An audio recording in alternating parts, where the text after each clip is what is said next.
Assalamualaikum warahmatullahi wabarakatuh. Halo semuanya, kenalkan nama saya Muhammad Arif Geri Darmiko. NPM saya 234111156. Saya dari kelas manajemen 23B. Di sini saya akan membahas tentang budaya inovasi pada mata kuliah pengantar bisnis yang diampu oleh Miss Siwi. Oke teman-teman, sebelumnya kita masuk ke pendahuluan. Jadi teman-teman, budaya inovasi ini menciptakan lingkungan yang memfasilitasi sebuah kreativitas, lagi memacu ide-ide baru, serta memperkuat daya saing perusahaan yang tinggi. Jadi teman-teman, budaya inovasi ini yaitu budaya yang menciptakan lingkungan serta kreativitas melalui ide-ide baru dengan memperkuat daya saing perusahaannya tersebut, teman-teman. Oke, lanjut. Mengapa sih budaya inovasi itu sangat penting itu bagi suatu perusahaan? Mungkin teman-teman ada yang tahu atau belum tahu? Sebagian teman-teman yang belum tahu, mari sini saya kasih tahu. Jadi, mengapa budaya inovasi itu penting? Karena budaya inovasi itu memungkinkan suatu perusahaan itu untuk beradaptasi. Ya teman-teman, poinnya untuk beradaptasi dengan cepat terhadap perubahan pasar dan teknologi. Beradaptasi teman-teman. Lingkungannya yaitu pasar dan teknologi. Jadi dia beradaptasi terhadap perubahan pasar dan teknologi. Yang kedua ada inovasi itu merupakan sumber pertumbuhan jangka panjang dan keunggulan kompetitif yang berkelanjutan. Jadi, kenapa kita perlu belajar budaya inovasi? Karena budaya inovasi ini sangat-sangat penting. Di dalamnya mengandung perubahan pasar dan teknologi. Karena seiring berkembangnya zaman, itu teknologi semakin maju dan semakin berkembang. Oleh karena itu, harus dipelajari tentang perubahan pasar dan teknologi ini untuk menciptakan budaya inovasi. Oke, lanjut. Apa aja sih ciri-ciri budaya inovasi ini, teman-teman? Jadi, teman-teman, ciri-ciri budaya inovasi yang pertama ada fleksibilitas. Jadi, si fleksibilitas ini ialah suatu kemampuan untuk beradaptasi dengan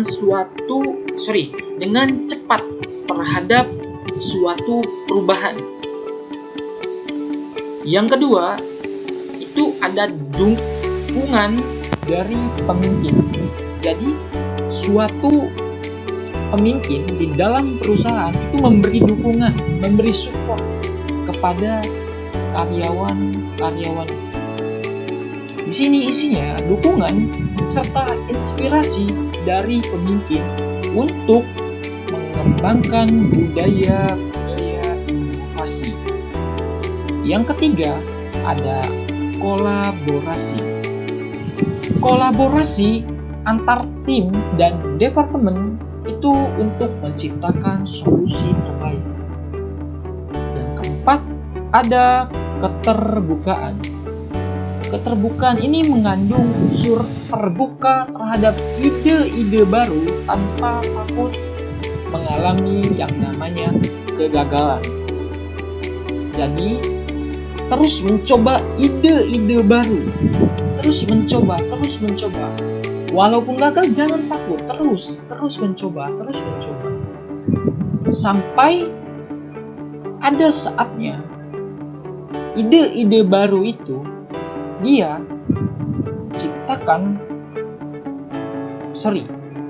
sampai ide-ide baru itu sukses. Lanjut. Jadi perlu langkah-langkah apa aja untuk membangun budaya inovasi ini? Jadi teman-teman, langkah-langkah yang diperlukan untuk membangun budaya inovasi ini ada 3, teman-teman. Yang pertama, itu promosikan dan nilai kebebasan berekspresi dan pengambilan risiko yang sehat. Yang kedua, itu ada hadirkan forum dan platform untuk berbagi ide dan umpan balik. Yang ketiga, itu ada berikan waktu dan sumber daya untuk eksperimen dan proyek inovatif. Jadi teman-teman, berikan waktu dan sumber daya. Itu kita harus memberikan sumber daya. Untuk apa? Untuk kita melakukan eksperimen, teman-teman. Untuk mencoba hal baru, teman-teman. Dan hasilnya nanti itu akan digunakan untuk proyek inovatif, teman-teman. Jadi itu terobosan baru. Oke, lanjut. Slide selanjutnya. Jadi, peran pemimpin dalam suatu perusahaan itu sangat-sangat berpengaruh untuk membangun budaya inovasi. Pemimpin itu harus menjadi contoh yang baik dengan mempraktikkan kreativitas serta inovasi dalam pekerjaan mereka terhadap anggota-anggotanya. Selanjutnya, ada mendorong karyawan untuk berpartisipasi aktif dan memberikan dukungan untuk ide-ide baru. Jadi setiap karyawan itu bebas berpendapat, ya.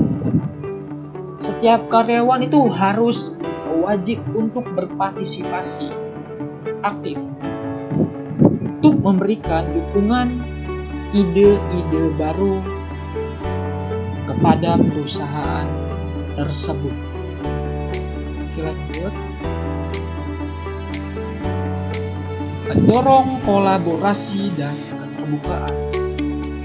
Bangun lingkungan yang sehat di mana kolaborasi antara tim dan keterbukaan terhadap ide-ide baru didorong. Kemudian, gunakan alat dan platform yang memfasilitasi komunikasi dan pertukaran ide antar karyawan. Contohnya, kayak sosial media, ya teman-teman. WA group, WhatsApp group. Jadi di WhatsApp group dibentuk untuk platform pertukaran ide-ide antar karyawan. Di situ antar karyawan bisa menuangkan ide-idenya. Oke, di sini ada mengatasi hambatan terhadap budaya inovasi. Yang pertama dilakukan itu adalah identifikasi hambatan seperti ketakutan akan gagal, hierarki yang terlalu kaku, dan kurangnya waktu atau sumber daya. Kemudian ada ajarkan bahwa karyawan ini untuk melihat kegagalan sebagai bagian proses belajar dan mengambil risiko yang sehat. Jadi kegagalan itu jangan takut. Jangan takut gagal. Kegagalan tuh hal yang wajar. Yang namanya setiap proses kegagalan adalah hal yang wajar. Maka dari itu jangan takutlah gagal, karena kegagalan itu adalah sebuah atau suatu proses dalam belajar. Oke, lanjut. Manfaat budaya inovasi. Manfaat budaya inovasi di sini ada peningkatan produktivitas dan kinerja karyawan.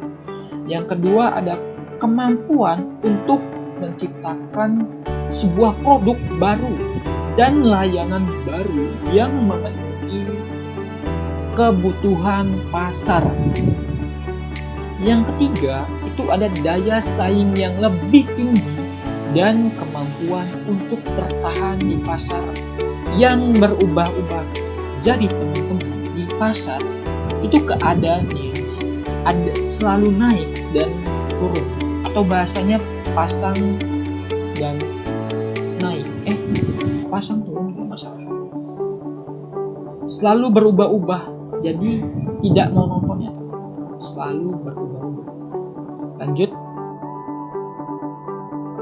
Kesimpulannya dari budaya inovasi yaitu budaya inovasi itu bukan hanya tentang menciptakan suatu produk baru teman-teman, tetapi juga tentang menciptakan lingkungan di mana ide-ide baru dapat berkembang, ide-ide baru dapat tercipta. Membangun budaya inovasi membutuhkan komitmen jangka panjang dan dukungan dari semua tingkatan organisasi. Jadi itu kesimpulan dari budaya inovasi. Mungkin itu saja yang dapat saya sampaikan pada presentasi kali ini. Kurang lebihnya saya mohon maaf. Sekian, terima kasih. Saya akhiri. Wassalamualaikum warahmatullahi wabarakatuh.